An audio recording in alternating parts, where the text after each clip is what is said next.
Hello students, हम समय उत्क्राम्यता परीक्षण जो निर्देशांकों की उत्तमता के हम परीक्षण कर रहे हैं, टेस्ट कर रहे हैं, उसमें हम समय उत्क्राम्यता परीक्षण कर चुके हैं। अब हम तत्व उत्क्राम्यता परीक्षण फैक्टर रिवर्सल टेस्ट कर रहे हैं। फैक्टर रिवर्सल टेस्ट क्या होता है मैं आपको पहले भी बता चुकी हूँ। जब आधार वर्ष को आधार मानकर मूल्य निर्देशांक निकाले जाते हैं और आधार वर्ष को आधार मानकर मात्रा निर्देशांक निकाले जाते हैं और उन दोनों की मल्टीप्लाई या गुना की जाती है, उन दोनों का गुणनफल किया जाता है, तो हमें वास्तविक मूल्य अनुपात प्राप्त होता है। रियल वैल्यू रेशो, वास्तविक मूल्य अनुपात प्राप्त होता है। ये था हमारा तत्व उत्क्राम्यता परीक्षण।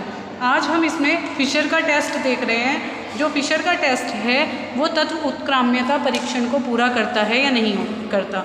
अब देखिए, जो फिशर का आदर्श सूचकांक है वह इस परीक्षण को पूरा करता है, जबकि लाशपेयर, पाश्चे, कैले आदि कोई भी अन्य इस परीक्षण को पूरा नहीं करता। P01 निकालोगे तो कैसे निकलेगा? P01 निकालने के लिए under root sigma P1 Q0 upon sigma P0 Q0 होता है, multiply sigma P1 Q1 upon sigma P0 Q1, ये लगा दिया। अब यहाँ पे अगर आप नोटिस करो, दोनों तरफ Q0 लिया हुआ है, दोनों तरफ ऊपर नीचे Q1 लिया हुआ है। ठीक है, कीमत में पता चल गया। मात्रा में इसका उल्टा कर दो, एक बार Q1 है तो Q0 लगा दो और उधर Q1 है तो Q0 लगा दिया। यहाँ पर अगर P देख रहे हैं, देखो मैं तुम्हें और भी आसान करके बताती हूँ। अगर आप कीमत निर्देशांक निकाल रहे हैं, P निकाल रहे हैं, तो Q वाले को स्थिर कर लो, और Q निकाल रहे हो तो P वाले को स्थिर कर लो। P निकाल रहे थे Q वाला, देखो Q0 Q0 Q1 Q1, Q निकाल रहे तो P0 P0 P1 P, बस इतना डिफरेंस रहेगा। आपको ध्यान रखना है कि P को करते हुए Q को स्थिर मान लीजिए और Q को निकालते हुए यानी कि मात्रा निर्देशांक निकालते हुए P को स्थिर मान लीजिए। ये हमने दोनों फॉर्मूला लिख लिए। अब क्या करना है? तत्व उत्क्राम्यता परीक्षण क्या कहता है? दोनों की मल्टीप्लाई कीजिए। की हमने मल्टीप्लाई, अंडर रूट ये वाला फॉर्मूला लिख लिया और फिर ये वाला फॉर्मूला लिख लिया।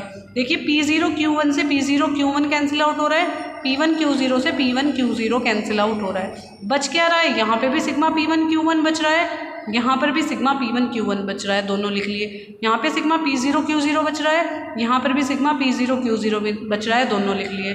तो दो में से एक बाहर आ जाता है अंडर रूट से, आपको पता ही है, दोनों डिजिट सेम एक बाहर, दोनों सेम एक बाहर। तो P01 और Q01 निकालने पे क्या आया है? Sigma P1 Q0 upon sigma P0 Q0 आया है। मतलब ये क्या है? ये रियल वैल्यू रेशो है, वास्तविक संख्या अनुपात है। ये कोई पॉइंट में नहीं है, ये एक वास्तविक संख्या आई है, हमारी रियल वैल्यू हमारी आई है, या ये नकारात्मक नहीं है ना, ऐसे भी आप मान सकते हैं, रियल वैल्यू। अब देखिए, मैं एक क्वेश्चन जो मैंने पीछे कराया है आपको, जो समय उत्क्राम्यता परीक्षण में क्वेश्चन कराया था, उसी क्वेश्चन को सोल्व करा रही हूँ। उसमें सिग्मा P0 Q0 की वैल्यू कितनी आई थी? 1360 आई थी। P1 Q0 की वैल्यू 1900 आई थी। P0 Q1 की वैल्यू 1344 आई थी। P1 Q1 की वैल्यू कितनी आई थी? 1880 आई थी। अब फॉर्मूला लगाइए, सिग्मा वो P01 मल्टीप्लाई Q01, ठीक है, under root sigma P1 Q0 upon sigma P0 Q0 multiply sigma P1 Q1 upon P0 Q1 multiply under root sigma P0 Q1 upon sigma P0 Q0 multiply sigma P1 Q1 upon sigma P1 Q0। लिख लिया, दो under root है, सारी values put कीजिए। P1 Q0 की 1900, P0 Q0 की 1360 और P1 Q1 की 1880, P0 Q1 की 1344, P0 Q1 की 1344, P0 Q0 की 1360, फिर P1 Q1 की 1880, P1 Q0 की 1900, सारी वैल्यूज़ पुट कर ली। अब इन्हें दोनों को, दोनों ब्रैकेट को एक बना दीजिए, एक ही ब्रैकेट में हम लिख लेते हैं। हमने सारी वैल्यूज़ एक ही ब्रैकेट में लिख ली। 1344 से 1344 कट गया, 1900 से 1900 कट गया, बचा क्या? 1880, 1880, 1360, 1360, ठीक है, दो में से एक बाहर आ जाएगा, 1880 अपॉन 1360। ये क्या आया है हमारा? एक रियल वैल्यू रेशो आया है, वास्तविक मूल्य अनुपात हमें प्राप्त होता है।